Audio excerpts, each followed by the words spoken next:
UP के हाथरस में भोले बाबा के सत्संग के बाद हुई भगदड़ में अब तक 122 लोगों की मौत की पुष्टि हुई।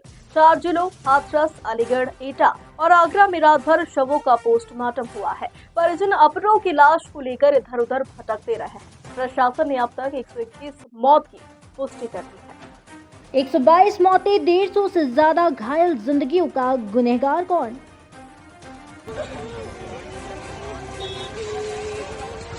खुले में बिखरी लाशें, जो बच गए वो इलाज के अभाव में हुए खत्म।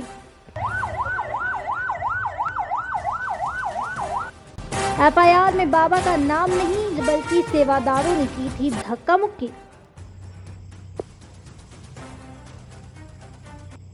गौरतलब है कि हादसा मंगलवार दोपहर 1 बजे फुलरई गांव में हुआ। बुधवार 11:30 बजे सीएम योगी भी हाथरस पहुंचे। जिला अस्पताल में घायलों से उन्होंने मुलाकात की, घटनास्थल पर गए, अफसरों से पूरे हादसे की जानकारी ली। हाथरस हादसे में प्रशासन की पहली रिपोर्ट सामने आई। इसमें कहा गया कि हादसा भोले बाबा के चरणों को धूल लेने की वजह से हुआ। बाबा के सेवादारों ने लोगों से धक्का मुक्की की, इससे भगदड़ मच गई। एफआईआर के मुताबिक प्रशासन ने सत्संग के लिए 80,000 लोगों की अनुमति दी, लेकिन 2.5 लाख लोग हमारी व्यवस्था हुई है, हम कहेंगे नहीं इस बात को।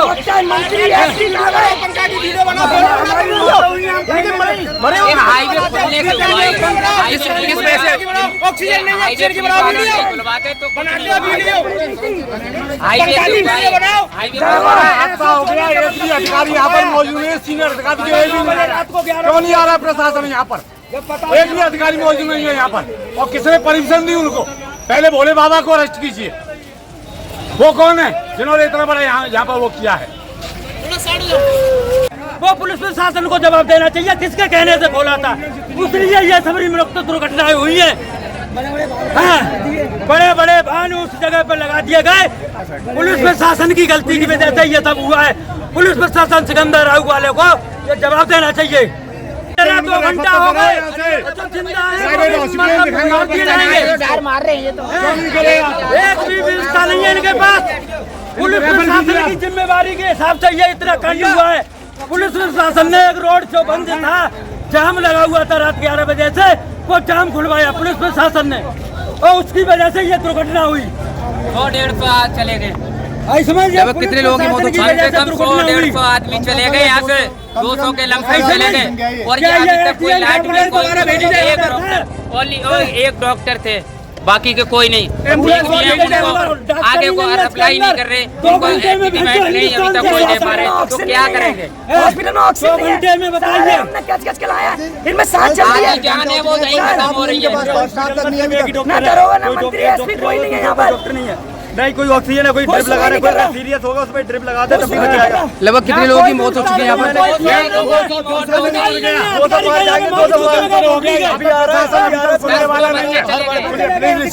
1.5 घंटा हादसे को हो गया, अभी का कोई सीनियर ऑफिसर यहाँ पे मौजूद नहीं है, न कोई सीनियर डॉक्टर यहाँ पे। सीएमओ साहब अभी तक आए नहीं है।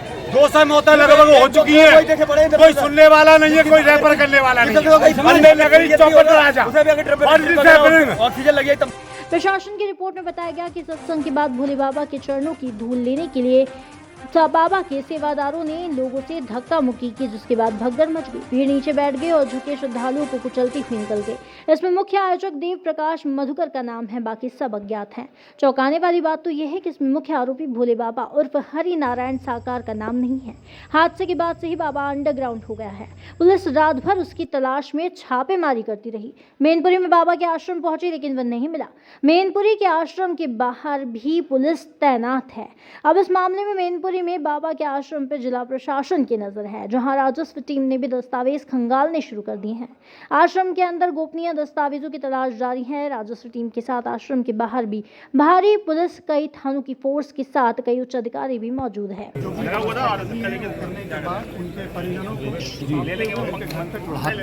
ऑफिशियली कितनी, और अभी जो हम लोगों के पास सूचना एकत्रित हुई है वो लगभग 116 लोग हैं जिनकी मृत्यु हुई है। उसमें 7 बच्चे हैं और अभी 1 पुरुष के बाद फिर बाकी 6 महिलाएं हैं। और इसमें जिन लोगों का शिनाख्त हो पाया है वो लगभग 72 लोग। मिसिंग कितने हैं सर? तो नहीं, मिसिंग कोई नहीं है। सर, किसी के खिलाफ कार्रवाई भी होगी? इसके अलावा बता रहा हूँ वो उनकी शिनाख्त की कार्रवाई की जा रही है, उनके फोटोग्राफ वगैरह लिए गए और फिर उसको अलग मैकेनिज्म से उनके परिजनों को लोकेट करने की कोशिश। सर, खलनायक कौन है सर? किसकी भूमिका सामने आ रही है? इसमें कितने लोगों की इकट्ठा होने की कोशिश है? शासन की ओर से जो इसमें किया जा रहा है वो मैं आपको बता रहा हूँ कि बहुत तत्परता के साथ उनके इलाज आदि की व्यवस्था कैमरा बिल्कुल मुंह पर रख दिया है और बताओ यार उनके घर तक पहुंचाने की व्यवस्था की जा रही है। जो मृतक हैं पुलिस के साथ वो वहाँ तक पहुंचाए जाएंगे। राज्य सरकार ने इसमें 2 लाख मृतकों के लिए और 50,000 घायलों के लिए देने की बात कही है और इतनी ही धनराशि केंद्र सरकार की ओर से भी उन परिवारों को दी जाएगी। अभी तक की जांच में जिम्मेदार कौन है सर? जिम्मेदार कौन है? सबसे बड़ा सवाल। मुख्यमंत्री जी ने एडीजी और कमिश्नर इन 2 लोगों को बताया है कि 24 घंटे के अंदर अपनी जांच पूरी करके रिपोर्ट दें। अभी जो स्थिति हम लोगों के सामने आई है उसमें जो उनके मुख्य सेवादार थे उन्होंने एक एप्लीकेशन दिया था इस तरह के कार्यक्रम के लिए और उसमें लगभग 80,000 के आसपास भीड़ की उन्होंने उम्मीद बताई थी, लेकिन जो सूचना मिली है वो काफ़ी ज़्यादा उसकी संख्या वहाँ पे लोगों की अप्रॉक्सीमेट 80,000 ज़्यादा थी। पुलिस काफ़ी बड़ी संख्या में उसके बाद भी जो बताया जा रहा है कि कार्यक्रम खत्म होने के बाद लोगों की कुछ प्रथा है कि उनके पैर खुले या वहाँ से मिट्टी के बाद उसमें भगदड़ मची और पास में कोई नाला है जिसमें एक के ऊपर एक लोग गिरते चले गए। हम लोग अभी वहीं पे डीजी साहब के साथ साइड पे जा रहे हैं, वो देखते हैं कि वाकई क्या हुआ है। लेकिन ये मैं आपको आश्वस्त करना चाहूँगा कि बहुत सख्त कार्रवाई होगी जो लोग इसमें दोषी हैं और इसके साथ ही इसकी व्यवस्था भी की जाएगी कि इस तरह की घटना की कभी पुनरावृत्ति नहीं। सर, क्या आयोजक संपर्क में है इस वक्त? सर, क्या भोले बाबा जो संपर्क में है? क्या उनके ऊपर भी FIR होगी, कार्रवाई होगी? इतनी बड़ी घटना है तो बहुत सख्त FIR होगी और बहुत सख्त कार्रवाई होगी। जिम्मेदारी सर अभी तक सर इनके खिलाफ पहले भी मुकदमे हो रखे हैं जहां पे इन्होंने प्रशासन की बातें नहीं मानी थी और कोविड के टाइम पे भी बहुत सारे लोगों को इकट्ठा तो कैसे इजाजत दे दी? इजाजत कैसे? अरे नीचे कर लो यार, कौन बोल नहीं रहे हो? STM में परमिशन नीचे करो। बिना पे परमिशन तुम भैया थोड़ा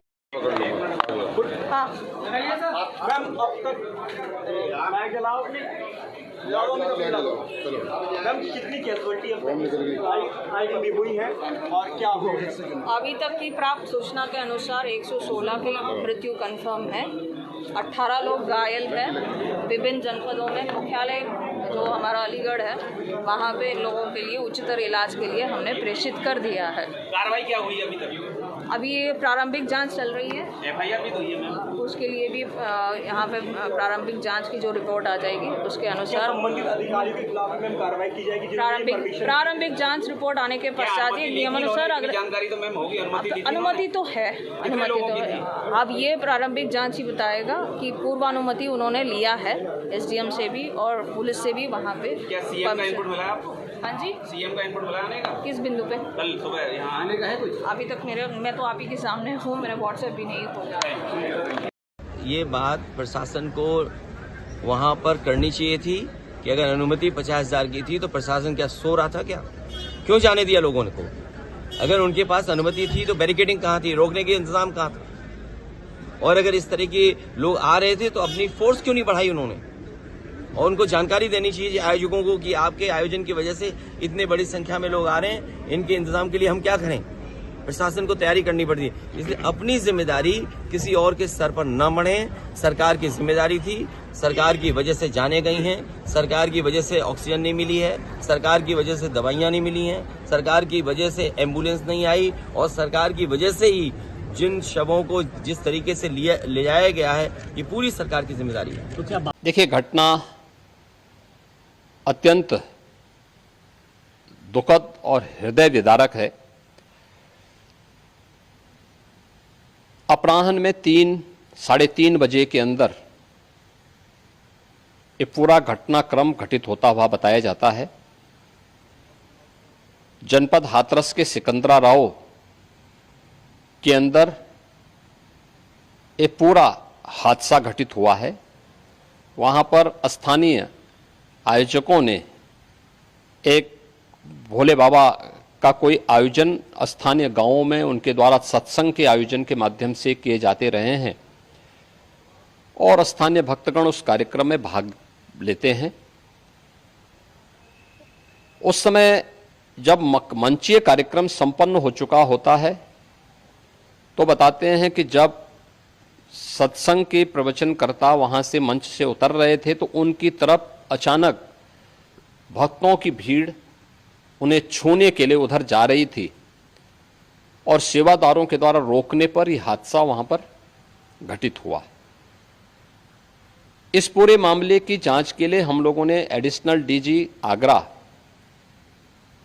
की अध्यक्षता में मंडलायुक्त अलीगढ़ को शामिल करते हुए एक टीम बना करके उन्हें अविलंब रिपोर्ट उपलब्ध कराने के लिए कहा है।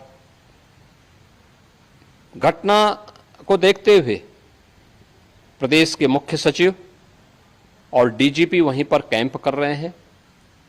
प्रदेश सरकार के 3 मंत्री चौधरी लक्ष्मी नारायण जी, श्री संदीप सिंह जी, श्री असीम अरुण जी, ये तीनों लोग वहां पर घटनास्थल पर ही कैंप करके घायलों को उपचार आदि की व्यवस्था में लगे हुए हैं। आदरणीय प्रधानमंत्री जी ने भी और आदरणीय गृह मंत्री जी ने भी इस घटना पर अपना गहरा दुख व्यक्त करते हुए शोक संतप्त परिजनों के प्रति अपनी संवेदना व्यक्त की है और भारत सरकार ने भी और राज्य सरकार ने भी